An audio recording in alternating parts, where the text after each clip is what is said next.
ప్రియ దేవుని సమాజంగా చేరువచ్చిన మీ అందరి జీవితంలో అద్భుతమైనటువంటి రోజులండి ఇవి. ఈ రాత్రులు నీ కొరకు సిద్ధపరిచిన ఆశీర్వాదకరమైన రాత్రులు ప్రియులరా. నువ్వు సంతోషంగా వెళ్ళాలి, నెమ్మదిగా బ్రతకాలి, నెమ్మదిగా జీవించాలి. నీ సంవత్సరాలను బట్టి నీవు సంతోషించినట్లుగా నా దేవుడు నీ అనుభవాలను మార్చునుగాక. ఎందుకంటే ఊహించింది జరిగితే పెద్ద ఎగ్జైటింగ్ ఉండదు ప్రియులారా. ఊహించినటువంటివి, ఎన్నడూ జరుగునటువంటివి ఇక లేదు అనుకున్నప్పుడు మన జీవితంలో అప్పుడే మన దశ తిరుగుతుంది. మన అదృష్టం, మన తలరాతని దేవుడు తిరగరాశాడన్న సంగతి అర్థమవుతూ ఉన్నప్పుడు నీకు తెలియకుండా నీలో జరుగుతున్నటువంటి సంఘర్షణే నీ జీవితంలో ఒక ఎగ్జైటింగ్గా మార్చబడింది. కొట్టు చప్పట్ల గట్టి కొట్టు. ప్రైజ్ ది లార్డ్, హల్లెలూయా.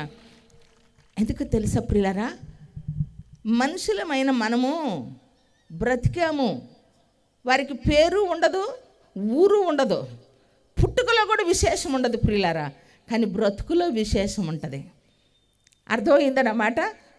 ఊరు ఉండదు, పేరు ఉండదు, ఏమండి, పుట్టుకలో కూడా విశేషం ఉండదు, కానీ వారి బ్రతుకులో విశేషం అన్నమాట.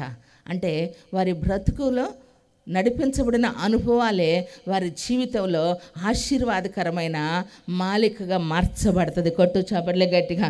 మీకు ఒక వ్యక్తిని నేను జ్ఞాపకం చేస్తాను. 22 సంవత్సరాలు పరిపాలన చేశాడు ప్రియులారా. అంత సామాన్యమేం కాదు.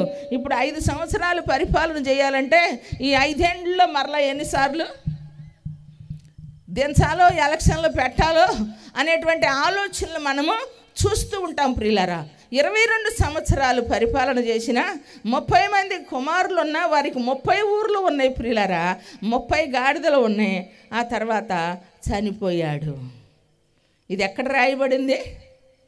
బైబిల్ గ్రంథంలోనే వ్రాయబడింది.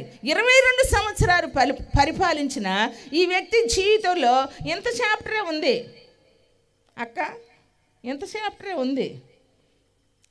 కొడుకులు ఉన్నారు, ఆ ఊరికి కూడా వారి పేర్లు ఉన్నాయి. యాయూరు గ్రామాలు 30 గ్రామాలు, ఏమండి, 30 గ్రామాలు, 30 మంది కుమారులు, 30 గాడిదలు ఉన్నాయి. వారు సాధించిన విజయాలు ఏమిటి అని మనం ఆలోచన చేస్తే ప్రియులరా, ఏమీ లేదు. ఈ 30 మంది కుమారులు ఈ 22 సంవత్సరాల పరిపాలనలో 30 గాడిదలు ఎక్కి ఏం చేస్తూ ఉన్నారు?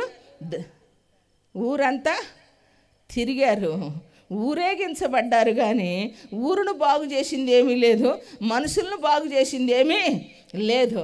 కొన్నిసార్లు కొందరి ప్రభుత్వాల్లో మనుషులకు చేయూతనిస్తారు, కొందరి ప్రభుత్వాల్లో సమాజానికి అంటే ప్రాంతాలకి చేయూతనిస్తారు. వీరి బ్రతుకులో చూస్తే వీరిని ఉద్ధరించుకుంది లేదు, ఎదుటివారిని కూడా ఉద్ధరించింది లేదు ప్రియులారా. ఒక చిన్న చాప్టర్తో వారి జీవితము క్లోజ్ అయిపోయింది.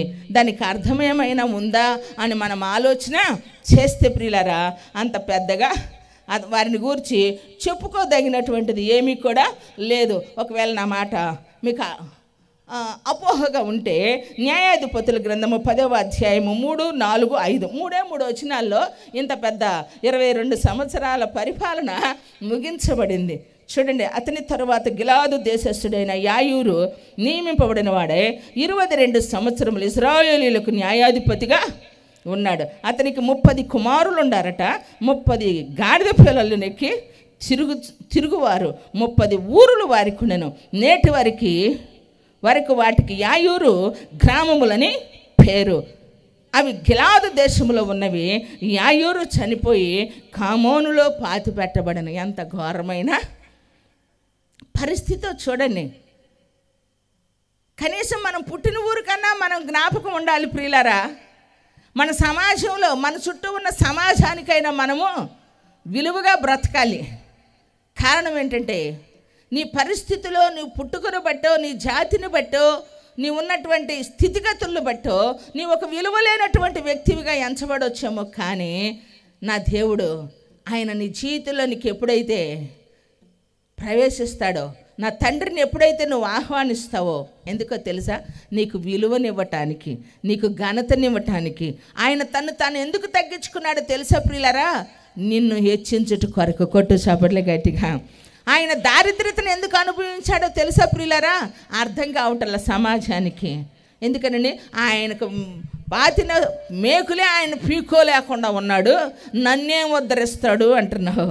ఆయన సిలువ వేయబడవలసి ఉంది. ఆయన జీవితంలో ఆయన నిర్ణయించబడ్డాడు.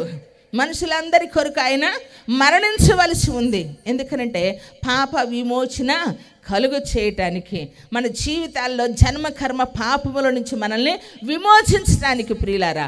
ఇది తెలియక నువ్వు పొరబడుతూ మాట్లాడుతూ ఉంటావు. ఏమిటంటే యేసుక్రీస్తుని తోలనాడేవారు ఎంతోమంది ఉన్నారు. ఆయనను తృణీకరించిన వారే జీవితంలో వ్యర్థంగా వారి సంవత్సరాలు నిరాశతోనే బ్రతికేటువంటి వారు ఉన్నారు ప్రియులారా. అదేమంటే అంటారు, నేను అవసరమైతే ఇష్టమైతే కులం మారుతాను కానీ మతం మారను. ఎందుకంటే ఒక దేవుణ్ణి మనం నమ్ముకున్న తర్వాత మరొకరిని మనం నమ్ముకుంటే ఒక భర్తను విడిచి మరొక భర్త చేత తాళి కట్టించుకున్నట్టు అంటున్నావు. కానీ బైబిల్ మతం అని ఎక్కడన్నా ఉందా? ఎవరైనా ఇది మతం అని చెప్పారా ప్రియులారా? ఏదైనా చదివేగా మనం నేర్చుకుంటున్నాం, వ్రాయబడింది చూసేగా మనకు అర్థమవుతూ ఉంది. మరి వేదాలు చూస్తూ ఉన్నావు, బైబిల్ గ్రంథాన్ని చూస్తూ ఉన్నావు ప్రియులారా. అయితే బైబిల్ యేసుక్రీస్తు ఒక మత గ్రంథం అని ఎక్కడైనా వ్రాయబడిందా? ఆయన అనుభవంలో, ఆయన చరిత్రలో మనం చూసినప్పుడు ప్రియులారా, ఆయన మనకు ఒక మనిషిగా పుట్టి ఒక సమాజంలో ఒక మాదిరిని చూపించాడు, ఒక స్ఫూర్తిని ఇచ్చాడు ప్రియులారా. మనిషిగా పుట్టినవాడు ఎలా అయినా బ్రతకగలడు తగ్గించుకుంటే ప్రేమ కలిగిన వాడిగా ఉంటే ప్రియులారా. ఎందుకో తెలుసా ప్రియులారా? దేవుని మూలముగా పుట్టిన వాని అంట పాపము చేసే అవకాశము లేదట. ఆత్మ మూలముగా జన్మించిన వాని జీవితంలోనట పాపము ఏలుబడి చేసే ఛాన్సు లేదు ప్రియులారా. ఎందుకంటే ఏదో చూద్దాం విందామని వచ్చినటువంటి వారు వారి జీవితంలో ప్రభువుకి అంగీకరించుకోలేక, వారి పరిస్థితులు మార్చుకోలేక, వారి ఆలోచన మార్చుకోలేక వారు ఏం చేస్తూ ఉన్నారంటే తడబడుచు మరలా పక్కకి వెళ్ళిపోతూ ఉన్నారు. కానీ బైబిల్ చెప్తుంది, నేను చెప్తున్నా నా దేవుని నామమును బట్టి ఆనబెట్టి చెప్తూ ఉన్న మాట పౌలు గారి వల్ల ఏమంటూ ఉన్నాడంటే, ఆయన వద్దకు వచ్చిన వారు ఎవరు ఆశీర్వదించబడకుండా లేరండి, ఆయన వద్దకు రాకుండా మేలు పొందిన వారు కూడా లేరు ప్రియులారా. కొట్టు చపర్లు గట్టిగా ప్రైజ్ లార్డ్, హల్లెలూయా. నేను చెప్తూ ఉన్నటువంటిది ఆస్తుల కొరకు, అంతస్తుల కొరకు, పేరు ప్రఖ్యాతుల కొరకు కాదు ప్రియులారా. అన్నీ ఉన్న జీవితాలు ఈరోజు కోట్ల రూపాయల ఆస్తులు ఇచ్చి కట్నాలు ఇచ్చి పెళ్ళిళ్ళు చేసిన కొద్ది రోజులకు వారు విగత జీవులుగా వస్తున్నారు. పెళ్ళైనటువంటి కొద్ది రోజులకే పెద్ద పెద్ద కుటుంబాలు, రాయల్ ఫ్యామిలీల్లో పుట్టినటువంటి బిడ్డలు ఆత్మహత్య ప్రయత్నాలు జరుగుతూ ఉన్నాయి, అత్యాచారాలు జరుగుతూ ఉన్నాయి ప్రియులారా. ఆలోచించారా ఎప్పుడైనా? మరి సగటు జీవితాన్ని కొనసాగిస్తూ ఉన్న సామాన్యులమైన మన గతి ఏమిటి? కారణం ఆస్తులు ఉన్నా అంతస్తులు ఉన్నా ప్రశాంతత లేదు. ఎందుకంటే మనిషి హృదయంలో ఉన్న పాపం ఏమిటంటే అది శృతులు దాటిపోతూ ఉంది. శృతులు దాటిపోతూ ఉంది. శృతిలో ఉన్నప్పుడే వినటానికి వినసొంపుగా ఉంటుంది ఏదైనా. శృతి దాటినప్పుడు, అందుకే మక్క ఒక పాట రాసింది, శృతులు లేని వీణనే మౌనముగా ఉన్నాను అని చెప్పి చాలా చక్కని పాట అక్క రాశారనమాట. ఆ పాడుతూ ఉన్నటువంటి ఆ పాటలను బట్టి ఎంతో ఏడ్చేదాన్ని ప్రియులారా. పాల్గారు సాక్ష్యం చెప్పారు కదా, సుబ్బారెడ్డి గారు ఎన్నో పాటలు రాసిన అక్కను బట్టి ఆ పాట పాడుతూ ఉన్న ప్రతి క్షణం గుండెలు బద్దలైపోయాయండి. కానీ ఏడ్చినటువంటి ఆ ఏడుపు, ప్రభా ఈ పాట ఆమె రాసిందనంటే ఆ పాటకు అర్థాన్ని నువ్వు ఇస్తావు కదా, పాడుకునేదానికైనా ఇతరులు మేలు పొందేదానికైనా ఈ పాట వలన ఆదరణ ఇతరులకైనా. అయితే నా అక్క జీవితానికి ఆదరణ లేదా, మేలు లేదా? మేము లక్షల్లోనండి అప్పు అయింది, వారు కోట్లల్లో అయ్యారు ప్రియులారా. ఎంతమంది ఇచ్చినా వారు బయటపడే ఛాన్సు లేదు. అయినా అంతటి సాదర భావం ఎవరికి లేదు ప్రియులారా.